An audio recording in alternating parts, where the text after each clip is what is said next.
Et un jour, il y a eu un débat. Je regardais un débat à la télé où il y avait un imam et Bourdin à l'époque. Et il y a eu toutes les questions possibles et imaginables qu'on peut poser à un imam, loi de la République, charia, etc. Tous les trucs, les idées préconçues qu'on a l'habitude d'entendre. Et en fait, l'imam, il est tombé dans tous les pièges possibles et imaginables.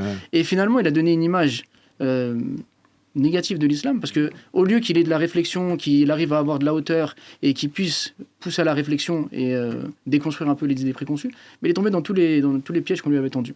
Et donc moi j'ai commencé à imaginer, si j'étais à sa place, comment j'aurais répondu. Donc j'ai commencé à griffonner selon justement ce que j'avais lu pendant des années sur toutes les questions liées à l'histoire, la politique, la sociologie, etc. Et une fois que je l'ai fait lire à quelques amis qui m'ont dit mais c'est un peu un manuel d'autodéfense. Ce serait bien de pouvoir l'éditer, le donner accessible aux gens. Comme ça, des personnes qui ne sont pas musulmanes ont accès à une autre réflexion que ce qu'ils ont l'habitude d'entendre.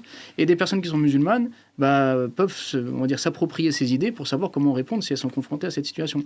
Et je me suis dit, étant donné la tournure des événements, la manière dont la politique évolue aujourd'hui, c'est impératif de connaître ces questions.